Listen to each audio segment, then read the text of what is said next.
মামার বাড়ির আবদার।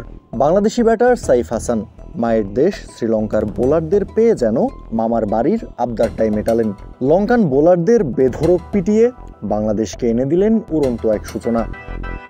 159 রানের পাহাড়সম টার্গেট তারা করতে নেমে যে শুরুটা দরকার ছিল টাইগারদের, সেটাই এসেছে সাইফের হাত ধরে। যদিও প্রথম ওভারেই তানজিদ তামিমের উইকেট তুলে নিয়ে বাংলাদেশকে চোখ রাঙানি দিচ্ছিলেন লঙ্কান পেসার নুয়ান থুসারা, কিন্তু এর পরের গল্পটা লিখেছেন সাইফ।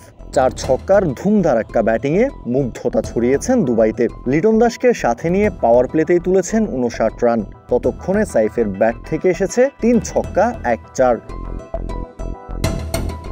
পাওয়ার প্লের পরের ওভারেই লিটন দাস আউট হয়ে ফিরলেও সাইফ আশাহত হতে দেননি টাইগার সমর্থকদের। তাওহিদ হৃদয়কে সাথে নিয়ে জুটি করতে থাকেন, এগিয়ে নিতে থাকেন বাংলাদেশকে। সেই সুবাদে 13 ওভার শেষ হওয়ার আগেই দলীয় 100 রান পার করে টাইগাররা। মাঝের সময়টায় হৃদয়ের ব্যাটিং বিরক্তি ছড়িয়েছে ঠিক, তবে নিজের খোলস ছেড়ে বেরিয়ে আসতে খুব বেশি সময় নেননি হৃদয়। 45 বলে 4 ছক্কা 2 4, 61 রানের ইনিংস খেলে ফিরেছেন সাইফ হাসান। তবে ভিতটা গড়ে দিয়ে গেছেন বাংলাদেশের জয়ের।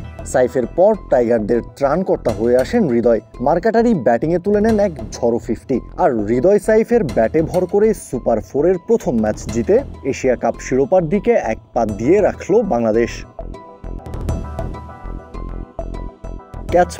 ক্যাচমিস এবং ক্যাচমিস। শ্রীলঙ্কার বিপক্ষে বাংলাদেশি ফিল্ডারদের ক্যাচমিসের মহড়া চলেছে জম্পেশ। স্রোতের বিপরীতে গিয়ে মুস্তাফিজুর রহমানের চোখ জোড়ানো বোলিং। তবে শরীফুল, তাসকিন, নাসুমদের খরুচে বোলিংয়ে পাহাড় সম সংগ্রহ শ্রীলঙ্কার।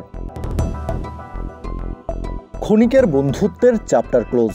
নাগিন ডার্বির উত্তাপ দুবাইতে। এশিয়া কাপের সুপার 4-এ নিজেদের প্রথম ম্যাচে শ্রীলঙ্কার বিপক্ষে টসে জিতে বোলিংয়ের সিদ্ধান্ত টাইগার ক্যাপ্টেন লিটন কুমার দাসের। কিন্তু ম্যাচের শুরু থেকেই আগ্রাসী 2 লঙ্কান ওপেনার। এশিয়া কাপের হাইয়েস্ট রান গেটার পাথুম নিশাঙ্কা এবং আফগানিস্তানের বিপক্ষে ম্যাচ উইনার কুশল মেন্ডিস। ইনিংসে নিজেদের প্রথম উইকেট পেতে বাংলাদেশকে অপেক্ষা করতে হয়েছে পঞ্চম ওভারের শেষ বল পর্যন্ত।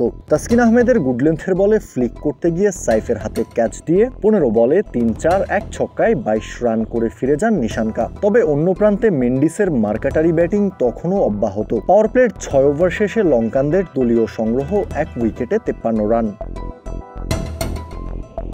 বল হাতে তুলে নিয়েই বাংলাদেশের ভাগ্যটা যেন পাল্টে দেন cutter master Mustafizur Rahman.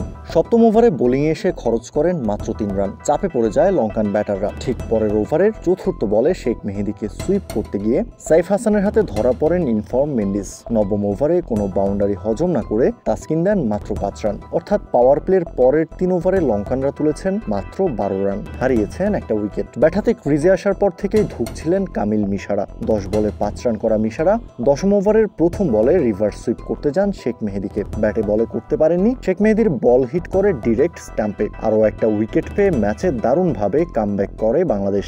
10 over শেষে লঙ্কানদের সংগ্রহ দাঁড়ায় 3 উইকেটে 72 রান। ইনিংসের 14তম ওভারে আবারও মুস্তাফিজ ম্যাজিক। ফিজের স্পিড আপ ডেলিভারিতে কাট করতে গিয়ে বোকা বনে যান কুশল পেরেরা। 16 বলে 16 রান করে ক্যাচ দিয়ে ফেরেন লিটন দাসের হাতে। লঙ্কানদের রান তোলার গতি ততক্ষণে আটকে দিয়েছে বাংলাদেশি বোলাররা। তবে নাসুমের 15তম ওভারে 17 রান তুলে ম্যাচে ফেরে লঙ্কানরা। 16তম ওভারেও ছক্কা 4-এ তাসকিন হজম করেন 14 রান। হুট করে বেড়ে যায় লঙ্কানদের রান তোলার গতি। স্রোতের বিপরীতে একমাত্র মুস্তাফিজই লঙ্কান ব্যাটারদের আটকে রাখতে পেরেছেন। বাকিরা রান বিলিয়েছেন হাত খুলে, আর তাতেই বড় সংগ্রহ দাঁড় করিয়েছে লঙ্কান লায়ন্সরা। কাউসার শান্ত, ক্রিক ফ্রেঞ্জি।